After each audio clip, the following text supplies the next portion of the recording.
Good morning. Yes, it's working. So welcome, everyone. My name is Mary Cameron. I'm a principal with Ozone Advisory Group, and we have the most stellar panel this morning. Their names are on the screen. I'm sure you've been able to access the app and see their bios. I can't imagine a better group to be here to give insight and answer questions. And so we want to make sure that we are responsive to questions that you walked into the room with, that we can actually make sure that something you're hoping that you can find an answer to, we provide the opportunity for that question to be aired and discussed. So what I'd like to do to start is, personally, I've sat on over 40 boards in my life, and frankly, most of them haven't been very good. A lot of them haven't added an awful lot of value. And particularly for a young startup or scale-up organization, is it something you should invest in that's worth your time and energy and resources? And the answer can be often yes. But it has to be done with care and with intention. And there's different types of boards. You know, if you're starting up, you've probably got some really trusted advisors that you go to regularly. And it's lonely being a CEO. And it's nice to have people who you know care about you, understand your business, and want you to succeed. So you tend to have this group of advisors. That's helpful. It's not necessarily a board, and actually it isn't a board. There's an opportunity to take those advisors and rethink it and actually come up with an advisory board. And when you figure out what your company is, what your strategy is, where you want to go, you can then design a board that gives you the experience and the mindsets that are going to help you achieve that strategy. You bring them around the table, you onboard them, and you say, you know, we're a team, you're going to help us achieve the strategy. That's an advisory board. You're not giving up control at that point. There's also the fiduciary board, where you actually engage people with the accountability and the responsibility to provide oversight for your organization. Mostly we wouldn't recommend startups and scale-ups to start with a fiduciary board. It's tricky, you're giving up control of your company. What we recommend is often starting with an advisory board.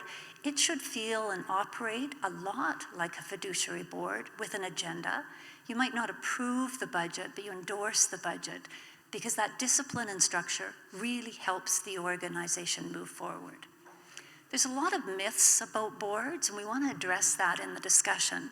But we wanted to start first with some reasons why you might want to consider a board. And I'd like to refer to the panel, ask each panelist to come up with one or two reasons why they think having a board can be very helpful. So we'll just move through the panel. Judy, would you like to start? Superb introduction. Thanks for that. Judy Fairburn, pleased to be with everybody, and I know there's going to be some great Q&As from the room and insights from my esteemed panelists. So one of the key reasons that I would suggest it's important to start at least with an advisory board and to actually hold that board on a regular cadence, like quarterly, is it creates that discipline for a founder to step back in their business and say, okay, what objectives have we set? How are we doing? What did we learn? That opportunity for fresh perspectives from those that aren't in your business every day, so to be able to get out of the weeds.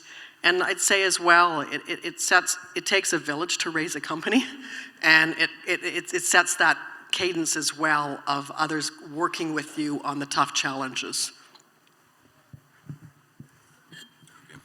Good morning, Blaine, LaBonte, gentleman adventurer. I'm a big fan of boards because, well, first of all, I want to plug VMSA down here in Calgary and the Threshold Impact VMS service up in Edmonton. That will give you a great board experience at no cost to you with some very experienced entrepreneurs or founders also on your board. But I think, speaking now as a person who works with a lot of entrepreneurs don't know what they don't know yet.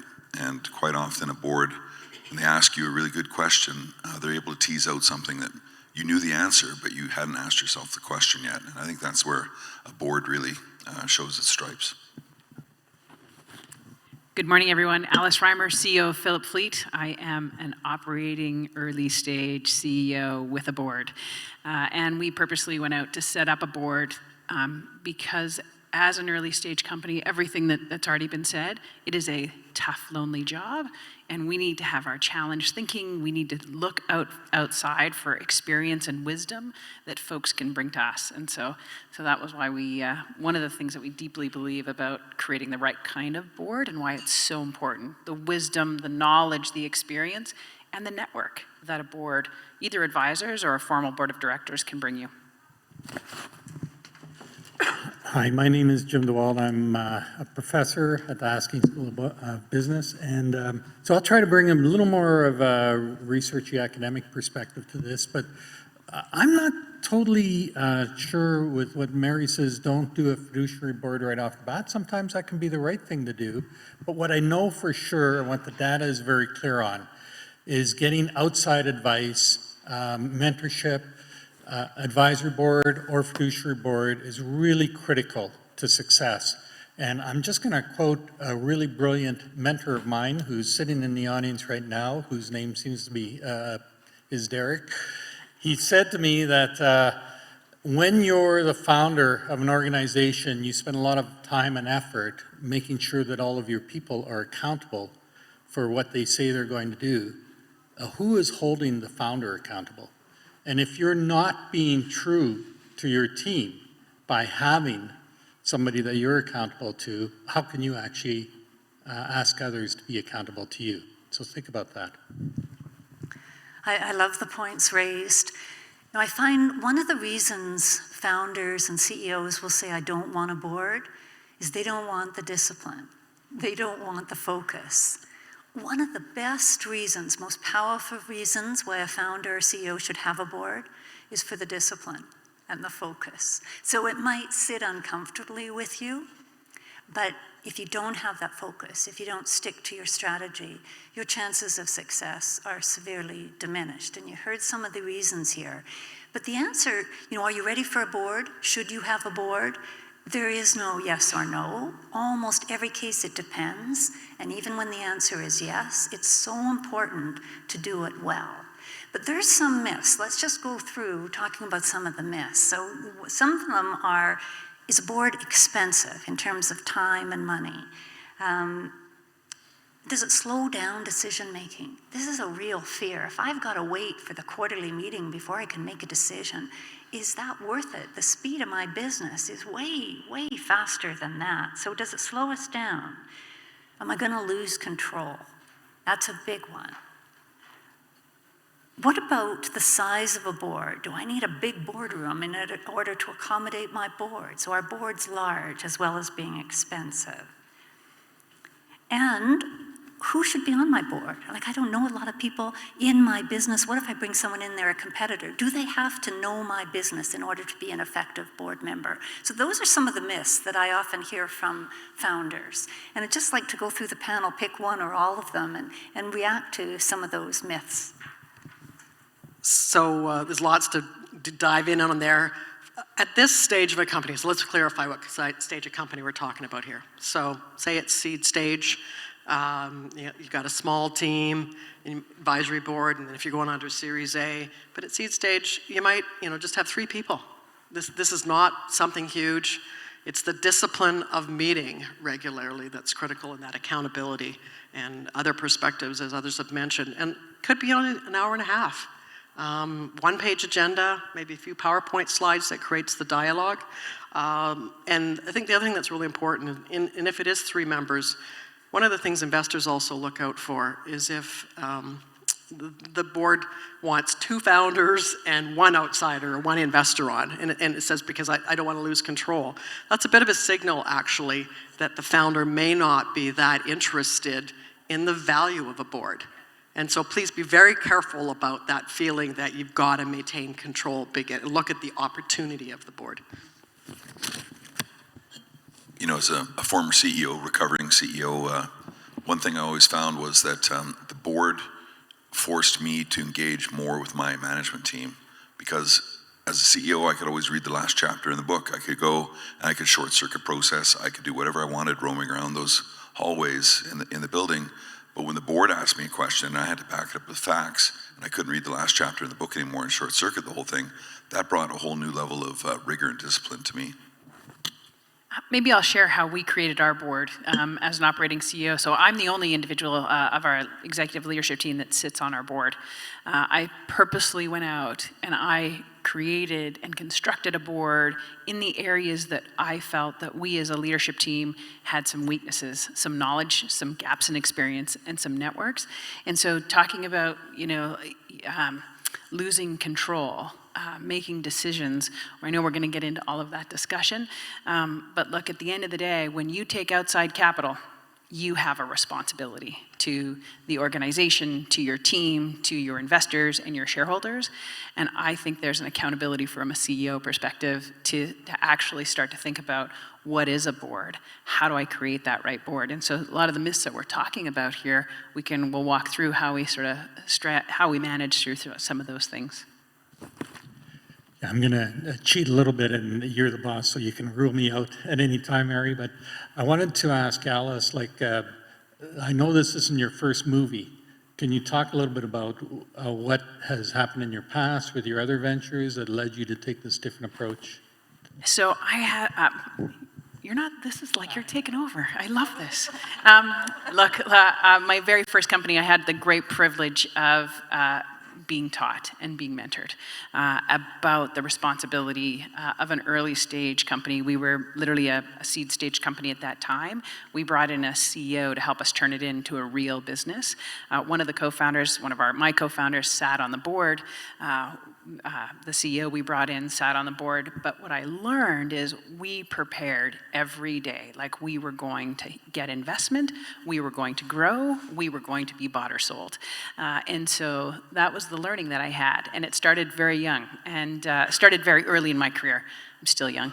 It started very early in my career around the discipline of having a board, of being prepared for the board, of presenting our plan, of being accountable to our plan, of not being able to walk around the hallways and short circuit the book. And so it started very early, Jim, and in being able to understand the quality of the people that you put around you also speaks to the quality of the kind of organization we were able to build. Well, sorry, Mary, but I wanted to ask that because my point is, I've thought a lot about this for leading up to this session today. And I think the factor that people don't think about enough is the chance for success of a board has far more to do with how the CEO handles things and how the CEO provides information and brings in the board than anything else. And so we always think that it's structure, it's who's on the board, blah, blah, blah. Honestly, I'm really convinced, and we'll get into this more, that it's all about, or mostly about, how the founder/CEO plans to use the board and to engage them. I love that point, Jim. Are you ready for a board? Often it depends on the CEO. Is the CEO ready for a board? We've run into CEOs that want cheerleaders, people to say, you're doing a great job, which is helpful, but it's not nearly as valuable as real insight on the business. Or we meet people who say, I just want someone to help me with finding investors. Boards can add way more than that, but the CEO has to be ready to not be perfect, to be able to understand that there should be some tension and pressure with the board and with the chair, where they can actually learn and grow from the wisdom around the table. You can say something, Judy, please jump in. And I love it, Jim, that you asked the question. Yeah, Jim has that tendency to do that. Yeah. It's fun. So one of the things I'd also say is very important is in thinking about your board, yes, early on, advisor, then when it gets to fiduciary board, it's kind of a blend when you're an early stage company because you'll have investors at the table. And then you might have an independent who can add a lot of value and kind of look at it from a fiduciary responsibility, looking at all aspects of the business. What's good for the investors, what's good for the employees, the direction, et cetera, the founders. A really courageous CEO also has a board around it that may also tell them, you know what? It's time for you to take a different role, and we need to take this company to the next inflection point and up. And that is the right sort of environment to create. And I can think of one board that I've been on. I'm on startup boards. We have a board with respect to the 51 Inventures, been on large corporates, Crown Corps, whatever, lots of different perspectives. But I think it's really important that a board has courage, that the CEO has courage to know and to be open to change when it needs to happen. So I love the word courage. There's other values too you're looking for in a board. Wisdom, of course. You want curiosity, somebody who might not know what they don't know, but they're curious to find out what that is. And courage, of course. There's going to be a time when you're in a room and you're the only voice in that room. Do you speak or not?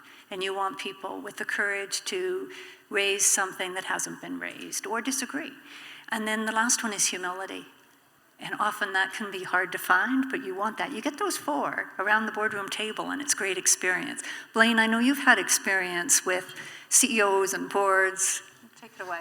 Full disclosure, Mary was my board chair for 7 years. She ran me ragged. We're still speaking. And we're still speaking. I think one thing, we're focusing on CEO, but as well, I found that my executive team, when they were in front of the board and they were presenting, they got a lot better. And quite often, what was happening was executive team, particularly in startup level, it's very typical for a CFO, for example, to show up with a 9-inch stack of financials and expect the board members to parse through that. And Mary and other board members say, hey, you know what? Your job is actually to analyze that material and give us your analysis and use your brain, and then we can disagree with it. But if you just give us that 9-inch stack of papers, we're going to be spending our entire time being the CFO, and that's not really our role as a board. So I think elevating that team experience is also an important part of what a board can do for you. And Mary, may just add to that, Sean Abbott, many of you know Sean Abbott, general partner of Inovia. There's something that sticks in my brain every time I'm preparing for a board meeting. And he says, you can tell the sign of a really great board meeting when you're not looking in the rearview mirror. You're not talking about last quarter's financials. You're not talking about what happened yesterday. But actually the bulk of the meeting, the conversation is about what's happening out in front, where you're actually looking through the windscreen rather than the rearview mirror. And I just mentioned that to him again yesterday about how that one thing sticks in my brain. I will also say, though, is it takes practice. Like, I have had boards for years, and some meetings are really awesome, and some are really tough, and we're like spending too much time looking in the rearview mirror. And so it's practice, and it gets iterated on, and having a great board chair makes you better. Right. Can I add just one frame to build on that? This is from my ICD training, the perspective as a director of evolving from oversight to insights that you're seeing to foresight. And you do that in concert with the CEO and the rest of the board, and you've got a powerful formula. It's way easier to review what we did last quarter because it's practical, it's right and wrong, you can dive into it and you say it's so important to get those learnings, but your future is what's happening tomorrow. That's where your success or your failure is. That's where you want your time. We think it's like as much as 70% of your agenda should be forward-looking items, right? Your talent, your financials, the risks, the opportunities. You should be looking forward. And it takes practice because the old board packages, 200-300 pages, all looking backwards. The agendas that never change, that follow the same thing. Your business is changing. Why don't your agendas? So ask 1 or 2 key questions. Use that brain trust around the table to help you get ready for the future in the best possible way. That's an exciting meeting. And frankly, I used to have an image that board meetings were boring. You'd fall asleep as you go through the endless piles of material. But if you're talking about the future, it should be a little uncomfortable. No one knows. So you're sharing ideas and options and strategies. It should be uncomfortable. But at the end, the management team should have way more resolve. We're ready to handle what's going to come at us. And we've got a strategy to deal with it because of these uncomfortable decisions. So your board meetings should be exciting. They should be fairly short, moving at the speed of business, and they should be about the future. And how long should the board pack be? No longer than? It depends. It depends. That's always the answer. I would think under 100 pages, for sure. I'd say about 35, maybe max. So even the publicly traded companies that are forced with process to have a lot more, less is more, and it takes more effort to make it concise. And it shouldn't be just added from last time. Every time you add something new, you should think, what does it replace? And what's the analysis behind that material? Jim? So one question I have, particularly for the active CEOs here, one of the reasons why packages got so big is the information gap. Like the CEO, the executives, they're spending all day long. And I think, as you said, Mary, 20 hours a day working on the business and 4 hours thinking about it. And in comes these people once a quarter who, they don't have any of that background. So my question to you is, how do you close that gap? How do you make sure that your directors can understand where you're going and why? I'll add a bit to that question, Jim. When I was first made a director, someone said, don't say anything for the first 2 or 3 meetings. Well, I don't see, to learn, figure things out, I don't see how a young company can afford to have somebody sit there for 2 or 3 meetings learning. They've got to be adding value from meeting number 1. So, to the group, how do you make sure your directors are ready and able to add value right from the get-go? We're actually in quite a complex business. We're in the payment space as well as sort of in the oil and gas or the energy business. And so, interestingly enough, the board that I composed have experience in, they have verticalized experience. And so there's opportunities then for us to have the other directors sort of help those other individuals understand certain aspects. So, we have one of our investors, one of our VCs on our board, so helping our other directors understand sort of how does this work, what's the timing, what is a safe note, what is a priced round, how do we do some of this stuff, who may have less experience in early stage capital formation. And so, there's a lot of that peer sharing as well. We do invest in terms of, we don't have a formal, we're still a little company, we're still a seed stage company, we don't have a formal sort of board onboarding, but I also probably spend more time in the early stages working with our directors to make sure that they're understanding some of the nuances of our business.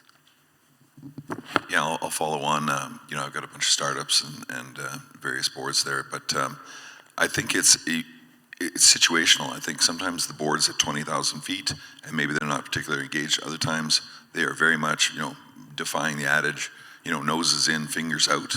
I've had board members come in and get their hands a little bit dirty, but then later on, retreat back to that 20,000 foot level where you generally want to be. So I'm not sure how the care and feeding of a director works exactly, but I know that there's a time when they are operational or when they're trying to become much more knowledgeable about your business, and there's other times where they're floating up back up in the sky.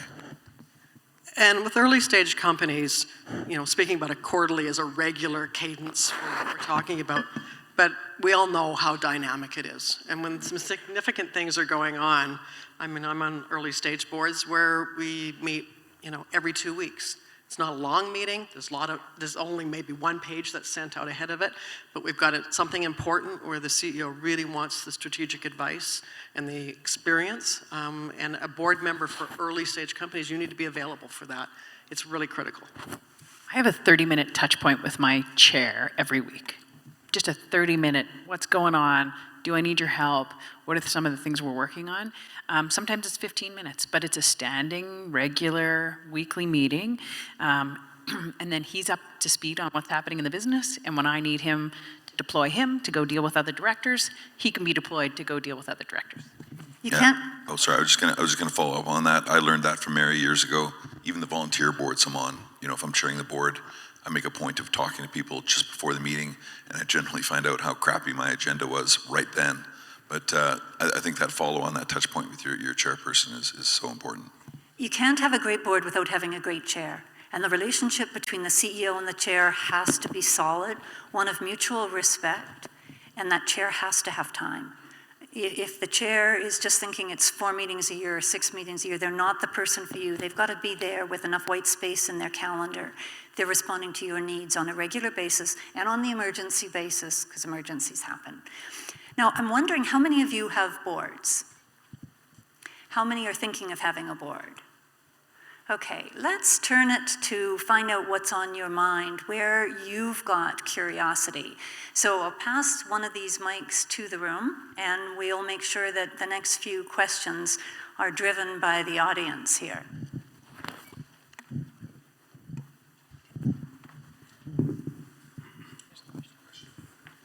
It's our good friend Terry Ross. Hi, Terry Ross. Thank you.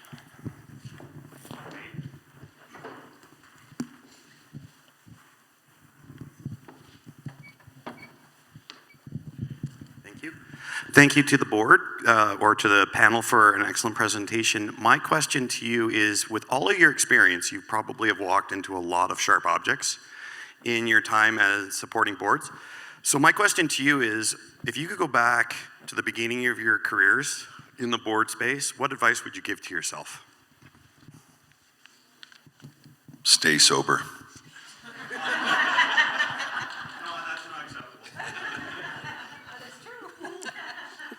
If your instinct tells you that something needs to be addressed, don't wait. Be courageous. Get together with other board members, quiet conversation with the CEO diplomatically, but don't wait. Do your homework. You know, I've been asked to sit on a lot of boards, and sometimes I've said yes too quickly. And so really make sure you're doing your homework. Understand the business, understand the board, understand who else is around the board, understand whether or not this is also a learning opportunity for you and what you can contribute to the organization as a whole, but do your homework.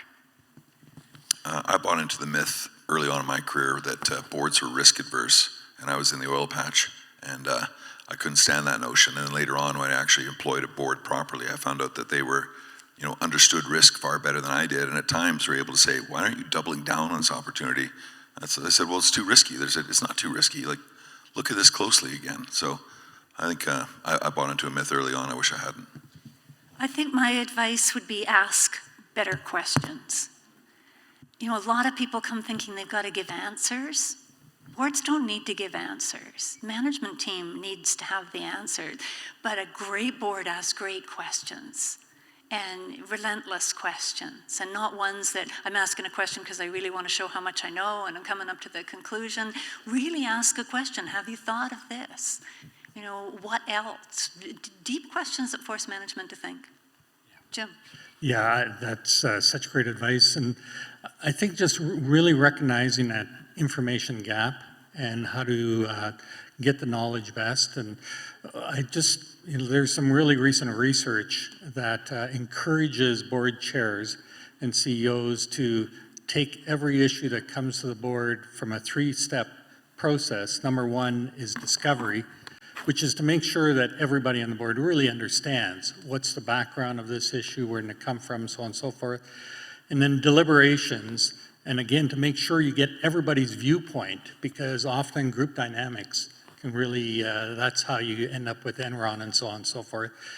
And then decision. So if you take your time going through the process, and anybody can lead in that as a director or as an executive to make sure that those points are addressed. I think that's important. Yes. Great, we have a question. Hi, I'm Josh. So I work with Community Futures, a small active organization. We have a small board, floundering sometimes. We also, to speak to those who are looking for board, what is the importance of diverse perspectives on your board, and what perspectives should we be looking to have on our board? So, there's so many answers to that, and there's so many checklist forms to that I think can take you in the wrong direction.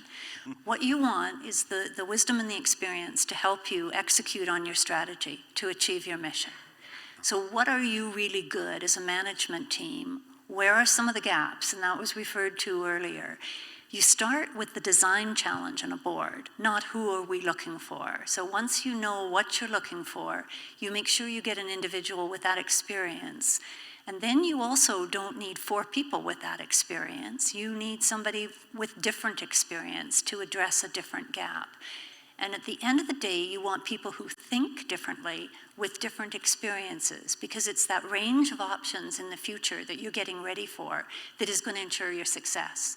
So if people think the same, even on the same issues, you might as well just have the one person in the room.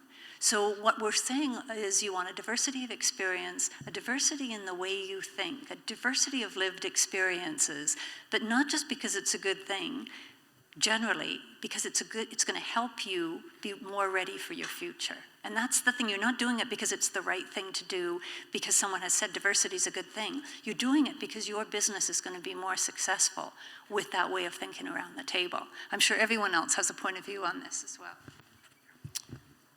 Absolutely echo that. And even in a small board, I think the other practice that's critical, whether have someone who's appointed as chair or even as the CEO yourself, make sure that everyone around the table has an opportunity, go around the table to share their perspectives.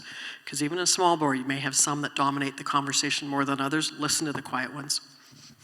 I'm not going to belabor the point too much. One thing I want to mention is I sit on some city boards, and we've had sessions where we are a very diverse group around that board table, completely different perspectives. And we had an exercise at the very beginning, actually led by Mary last time, where we ran it on the table, and here's a person who says, everybody around the boardroom table says, we all show up on time. Is that a norm? Everybody agrees. One person sticks up her hand. She says, I can't show up on time all the time, but I'm not trying to be disrespectful. And that started a conversation that was amazing around the boardroom table. So, with diversity, I think you mentally have to be flexible, because you get those different viewpoints. It's not always what you want to hear. Hi, everyone. Thanks for your time. My question's about the vetting process and how the importance between finding a board member who really believes in your concept and your idea, and somebody who's going to be able to push back and give you that rational perspective. How important is it to have somebody who kind of shares that long-term vision? Very. I was actually this kind of dovetails into the question that we just had about experience and what you're looking for. I didn't come from the oil and gas business. I'm an accidental technology entrepreneur. Fillip Fleet we're a digital fuel solution that simplifies payment expense for small businesses. And look, I didn't come from the oil and gas business, but I knew I needed somebody to give us the credibility sitting around that boardroom table. So I went out and specifically sought an individual who had built their career in the oil and gas business, particularly in the area that we were trying to serve. And so from a vetting perspective, I had the opportunity to get to know him over time. We hadn't worked together before, but I'd had an opportunity to get to know him. He pushes my buttons like you would not believe. It doesn't mean he's wrong. He's challenging our thinking and he's pushing my buttons. He's been a great contributor to the organization so far. But to Mary's point, it's uncomfortable sometimes. And so from a vetting perspective, you also have to understand what it is that you're going to get when you have folks who may not be aligned with your thinking, who may not have the same experience set as you do, but are pushing you to build a better organization. I think this is a really good question, and if I understand it right, you don't want just pure cheerleaders, but you also don't want somebody disruptive. And so it comes into a bit on personality and behaviors and respect, and maybe that's something we could talk a little more about, because sometimes you'll see that person who has they fill all the gaps. But if they're going to be a negative impact on the board dynamic, then that's no good. And sometimes it's trial and error. You have to try that, which is another challenge. How do you get rid of a board member once you get them? I think one of the things, a lot of people think that the board members and the board chair are the top of the pyramid. And when I'm looking for a great director or a great chair, I'm not looking for somebody with the biggest ego. The spotlight should be on the CEO and the team. When success is happening, they're the ones who should be on stage taking the bow, not the board. And so if you've got a board member who wants to use that boardroom as a stage, you've probably got the wrong individual. You want somebody who's going to be mentor, coach, making sure that they've really bought into the vision of the company. They love that vision. They believe this management team can get there with some insight and guidance. So I think that vetting process is really, really critical. And another thing, in most cases, you're best to do it one at a time. Choose your chair, figure out who they are, then engage them in helping choose the next director, because it'll help you make sure you've got a balance, and also there's more commitment from the chair to the other board members. So one at a time, carefully craft that team around the table. Make them feel really uncomfortable with conflict. You know, it's not an easy path, and they should like to find the rocks because they can uncover it and make it easier. Another question. Hi, thank you for this discussion today. My name is Alana Baxter. I'm the CEO of FITSPA Technologies. We're an early stage startup, and so I'm curious, what are the payment expectations of an advisory board and later a fiduciary board? What are the what expectations? The payment expectations. Compensation. Compensation. Yeah. So I think it'd be good if we start focusing on really early stage boards now. So from a compensation perspective, if they're quite involved with you, they can expect, you might offer a small percentage options. So they're aligned with you in successfully growing the business. And what that number is can be negotiated, but don't give away too much. And I think the other thing too that's important to recognize, that would be for an independent director. If you have directors that are investors, you don't have to give them anything because as investors, they have already bought into the upside by providing their capital. But they'll also come from a perspective of what's going to be best for them. So it's important, I do believe, to have someone that's trying to think a bit more independently at the table on what's in the best interest of the organization along with the CEO. The other thing that you'll also be asked is for board observers in an early stage board. Some investors don't want to take on all the fiduciary responsibility. And so consider that carefully. They'll be there when you're going through it. You want the right ones there for the same reasons that we're talking about here. But we could delve deeper into that because that's sort of a unique aspect that you have in very early stage companies that you don't get in later stage companies. I want to pull a Jim and ask Judy a question. Are investors on your board always a good idea?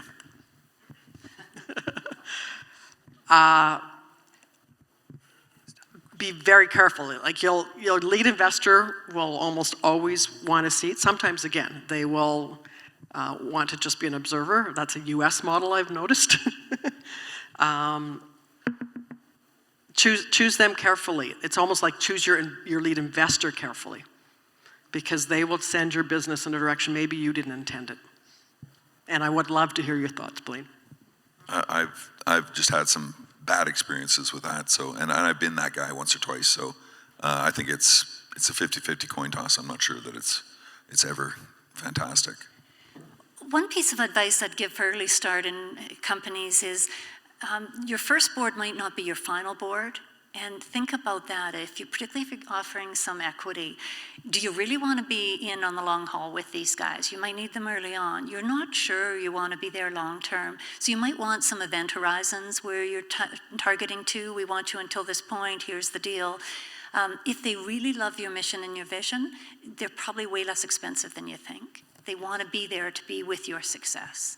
And don't go too far out until you know for sure that you've got your business model right. They're the people you need, and you want to be in partnership with them. Sorry, go ahead, Jim. I was just going to add, just in terms of early stage, as you're adding directors to your board, it's so important you have this conversation with them is, you are a director for now. You may not be the right director next year or in the future. Our business will change. We will scale quickly. We will need different capacities. So every director that I have the privilege of serving with on our board has that expectation. Maybe not the lead investor, but they also know that when we get to our next investment round, they may go as well, right? And so, we have that conversation. That was the very first conversation that I had when I asked them to serve, was you are the right person for right now. So there's no ego there. There's the willingness to move on as appropriate. Yeah, that fits right into what I wanted to say was, I think, a lot of startups don't take advantage of thinking this through and getting ahead of the game. And then as they get investors, those are the people who start setting the rules. So I like the approach you're taking, thinking about it now. If you can structure your board with the idea that it's flexible, but it's also got the view to the future, then that's in place, and that's something that an investor buys into as part of the package, rather than them coming in and bringing their own model of how they're going to run things. One last comment on this topic. Smaller is usually better than larger. And so go for the minimum number that hits the experiences that you've identified as your gaps. And when you want to change, it's hard, but use that exit door. You know, figure out, are you the best director that I need right now, rather than just adding. Asking them to turn over their board seat to somebody else is usually a good discipline to have in mind. The smallest possible size to meet your skill set is usually what you're looking for. I just want to add, as a CEO and entrepreneur, sometimes looking at across the board and you realize I've got a director here that's not doing any good for me, and then trying to have that conversation either with the chairperson or depending on your structure, those are really tough conversations, really tough to have. It's like you're shooting your dad or something like that. It's just awful. But if you don't do that, you're going to wind up with a crappy board. So. And I just want to put a few numbers on your earlier point. Thanks for the microphone. On a seed stage, 3 people, including CEO. Series A, 5. And ideally, you do have somebody that's clearly the chair there. Hi, my name's Nancy Shadlock. I'm the founder of an organization called Queer Belonging. And so I'm asking this question on behalf of my members who are wanting to expand in their career portfolio and be on boards. I've also been part of an organization called Him for Her that introduces women to board, like men introduce women to boards to be part of, because, as we know, most boards are made up of older white men. And so how do we get more diverse inclusion on boards? I think the society is moving to recognizing the value of hearing what we haven't heard before, right? So I think there is some basic understanding. We want new thoughts, new ideas. If you're looking for 3 people or 5 people, you can't really afford to make a mistake, so you tend to go to the known sources, right? You might not even intentionally do it, but you're going to the same wells. So what we really try to encourage is people get board experience, do not-for-profit work. And board experience is board experience, and it's really valuable. Take as many courses as you can. Figure out what you offer around a boardroom table. So you don't just say what you've done in your life in terms of your career, but also the discussions that you contribute to around the board. So you think of you as a board member as opposed to just an executive. And network, let it be known that you've got that interest. But the most important thing is make a difference on the board you serve. So if you select a not-for-profit, select one you have passion for, because it's going to take way more time than you expected. And then do an excellent job, make an impact. And the people around the table will say, that person makes an impact. They're the one we want in different conversations. I'm going to share something perhaps a bit controversial. Being a board director has fiduciary responsibility, legal responsibility, with respect to the business, the CEO, how they're performing, managing the risks of many different aspects, the people. You need to make sure that if a company's not doing that well, that the people are protected and the responsibilities on their salaries and compensation and the like, that controls are in place from a regulatory perspective, CRA, all those sorts of things. So I think one needs to really understand what it is to commit to being a board director. Sure that you are ready for that. Smaller companies, I think sometimes are perceived, and not-for-profits, as being easier or less complex than a larger one. I would say that they are both complex. And so be prepared, and I would say, to close, don't get caught up in kind of this glamorized view of what it is to be a board director. It's very rewarding. It can be challenging. There is significant responsibility taking on that role. And I'll just plug the Institute of Corporate Directors. So in Canada, if you want a board of any consequence at all, you probably should get your ICD designation. Yeah, I guess what I'd like to add, though, is that gaining diversity, it doesn't just happen. The founder or the chair has to be very purposeful and has to dig under, they have to look for the right people and take some chances. And I think that still is very, very important today, because it is easy to just go with the known people. And so I think it's incumbent on and a deep responsibility of a chair to really look hard and find people that they can take a chance on. The other thing, a chair has to be playing so many roles, and one of them is director development. I think a lot of chairs ahead of each board meeting will talk to the directors, but also, personally, I like the practice of after every meeting. I also call each director and I say, what went well, what was tricky, what could be different, how did you contribute, and what environment could have made your contribution be more significant, and get their feedback as well. And generally over time, your board gets better and better, and the value of each director gets more intense. So the board chair should always be on the director growing business as well as the CEO growing business. And if I could just come back to your question, I meant there's one other point. The 51, what we have created under our third fund now, invests in diverse companies through our Food and Ag Tech Fund and women-led, co-led companies in our funds 1 and 2. And by doing that, we are almost baking in from the start that you're going to have diversity because the CEO will be diverse. They'll have a whole other different network as well that they're drawing upon. And so I think the value of the kind of mandates ourselves and others have taken, and it's an underinvested asset class. Not only 2-3% of the VC dollars still go that way. So I think when we start at the beginning, we also start to change because those little companies will grow up to be bigger companies, and you are creating diversity all the way up the path of that company's management team and board. The wisdom at this table and the experience at this table is amazing, and the commitment to good governance and great companies is remarkable. This is an unusual group of people that have spent a lot of time making sure companies do get great governance and directors get great opportunities. Really appreciate each one of you making such a big contribution in this field. So we still have some time for a couple more questions. Yes, good morning, everyone. Thank you for sharing the great insights of how to manage boards effectively. My question to you today is, since technology and artificial intelligence is disrupting almost every industry today, how important do you think it is to include a board member who is well-versed with technology and artificial intelligence to drive the digital strategy of the organization today? Thank you.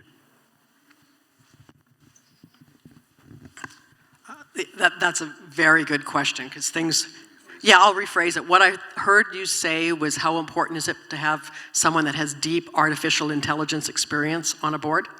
Was that correct? And technology, broadly, yeah. I would say it is important because things are changing so quickly. And so from this perspective of oversight to insights to foresight, having a board that looks forward and is informed, and ideally it may be deep. What I've also seen is the value of a technology advisory board. So to have that body there, and for those that are primarily technology experience and maybe less on the business side, that is very helpful for companies. I would just add, look, I'm an accidental entrepreneur and technologist, and so I don't know that I necessarily have anybody on my board that has a deep tech experience outside of what we bring as an executive leadership team.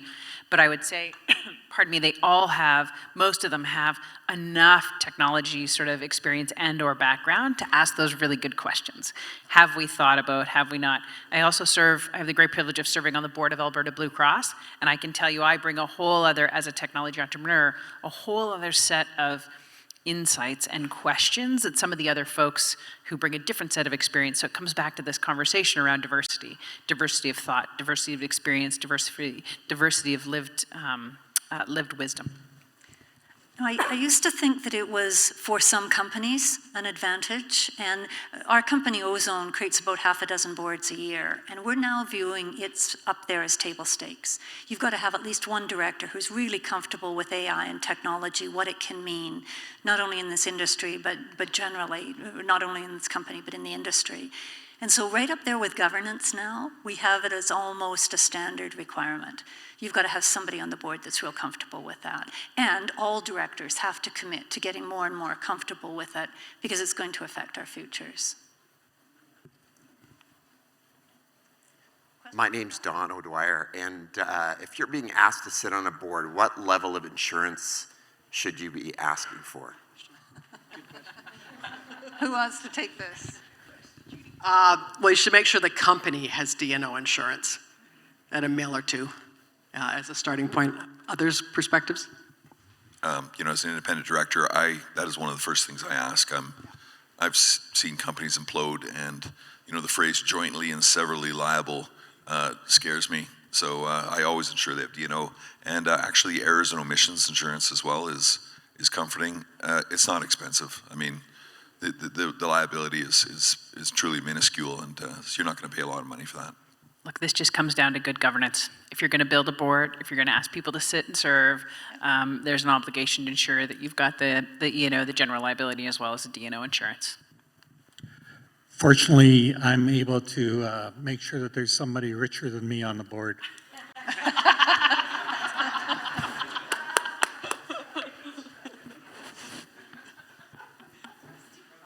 Other questions? Thank you again for all your insights. This has been wonderful. Appreciate it. I do have a little bit of a different question, and this one regarding, as a company, my name is Ahmed, and I'm from Microengineering Tech Inc. And what we do is the fact that we find ideas, we incubate it in-house, we turn it into a product, and then all of a sudden into its own company. So we've done this successfully with about 3 different products, and now we have 3 companies under the main company. So what would you suggest? A different board for each company, or the same advisory board and the same board for the whole? Those were all good options. I think the important thing would be to figure out what do you need the most? Strategy of the holding company, and what's your strategy for each individual companies, and then figure out where the advice would be most beneficial. You might want at the holding company level, where you're figuring out what the skills you're going to need, what your future looks like, or you might want advisory boards for each of the spin-off companies that you're coming up with. But it would be a design challenge for each one of those, because you wouldn't have exactly the same requirements. And I think that would be an interesting exercise to go through. What would it look like for each of your 3 individual companies, and what would it be for the larger company? Because they would be different. They might be different. One you might want fiduciary, others you might want advisories. But without knowing more detail, I think it'd be a good place to start. What's your strategy? What have you got in terms of existing strengths? Where are some gaps? And what it would look like if you filled those gaps. Other comments? A time perspective, it would be a little bit hard for the CEO to attend all of those. This is my only concern, I would say. But please, other insights, please. I would just say legal structures should never take precedence over what's functional and what works for you as a company. And the other thing is not to let a board get a life of its own in terms of time and schedule. And just going back to quick compensation, always resist if directors are looking for a per meeting fee, because you don't want pressure to generate more meetings. And the time should always be really well spent. You get value from the time spent. You're not spending the time just going through materials and slides. So for the CEO to invest in attending those meetings, there has to be real value that they get out as a result of it.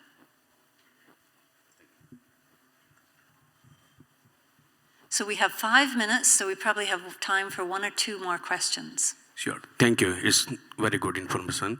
I'm on the board for 3 companies. In one company, during the IPO process, I helped them to reorg done.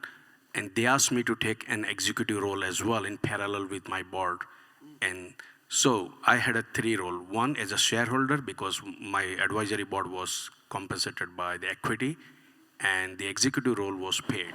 So now 3 roles: as a shareholder, as a board, and executive. There were a couple of challenges due to these multiple roles in the same company. What's your advice to avoid any conflict in that things? And including indemnity as well, because I had an insurance for error and omission as an engineer. And I also asked for indemnity from the CEO for the company because it's a hydrogen company and I have 25 years background in the energy sectors. Thank you. So the question is, playing multiple roles, shareholder, executive, how difficult is that, and what should the outcome be? Is that the question? Yeah, so my question is, should I take this multiple role or I Right. should just limit my either as a executive or the board? So is it okay to be wearing those multiple or owning those multiple roles? You know, I'll answer. I mean, I was a director, I was a shareholder, and I was CEO, and you know, and Mary was my chair at the time, and we were very deliberate that those were three separate roles. And as sitting as an independent director on my own company's board, I acted as a director. We would have a separate meeting for a shareholder meeting. It would not happen during regular board business. That was something the shareholder and the chair, and maybe one other director would do on the side. And then, you know, the CEO role was the CEO role. That kept it really clean. And again, coming back to, you know, you have the ability as a founder to short circuit your own process in your company. Don't follow that temptation. And I would just agree with that. I wear all three of those hats, but I'm very clear in terms of what role I'm in at what time.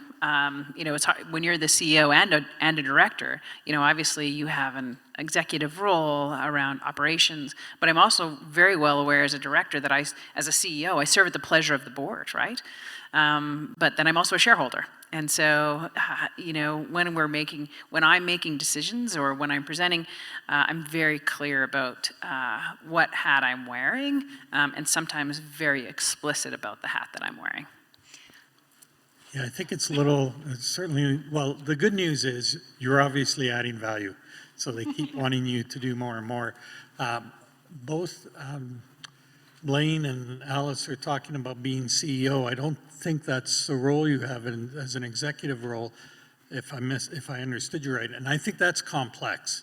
You know, if you're reporting to the CEO in a job, and then on the board, and then a shareholder, I think that you need to be a little careful with that. I've actually seen it done. It's helpful if you've got an independent chair, because they can remind everybody, this person is speaking with this voice and this role, and it's not the shareholder making the final determination. This is information being brought to the table that's open discussion. So having the chair be real clear and underlining what role is being played is very helpful. I don't think it's not as easy if you're playing multiple roles, but sometimes you don't want to lose that skill set. So as long as the chair is willing to be, you know, interceding if the discussion starts to get blurred, I think it's okay. And you should have some discussion, maybe long-term. It's not ideal. So you talk about which role you're going to exit from first. But again, it speaks to the value of an independent chair that can keep the discussion really, really healthy and make sure you're getting the most out of the various contributors. So,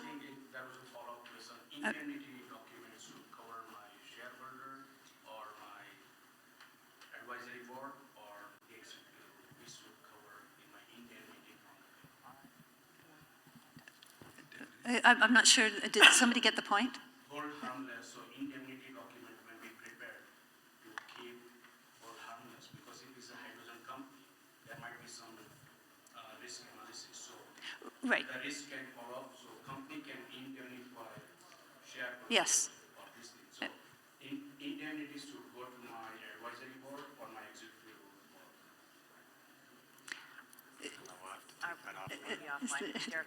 Okay. So, final question. Hi, my name is Derek. I know many of you on the panel. More of an observation than a question, but for some of the early stage founders in the room, a lot of the discussion has been about, should we have a board? How big should the board be? Who should be on it? At an early stage, you're in a unique position where you can influence that. You can make those decisions. You have control. I was in a board meeting this week with a company that's further along than many in this room. And on my right was someone just joined the board a month ago that was not known to the company a month ago. On my left was someone that joined the board as part of an investment less than 6 months ago, was also unknown to the company. Across the table from me was our outgoing board chair, because part of the last rounds of financing we did came with requirement for a new independent chair. And so you can start to see that as you grow, as you add money, your ability to influence who's on that table goes down. And so that is another reason to start to think about, you're in a position now where you can start to, hey, this person's helpful, they give advice, they make connections, they'd be a great person to have on my board. It's another reason to start thinking about it now, because there will come a time when you don't have as much say on who's sitting around that table. I just thought that was a timely observation. That's a great point. If you're thinking of a board, think about it with intention. You know, it's so important. You can end up with a great board, but it doesn't happen by accident.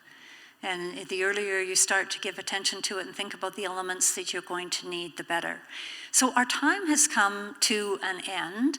I really want to thank the audience and wish you great corporate success, you know, with or without a board. Hopefully you've heard some nuggets today that's going to help you craft your future.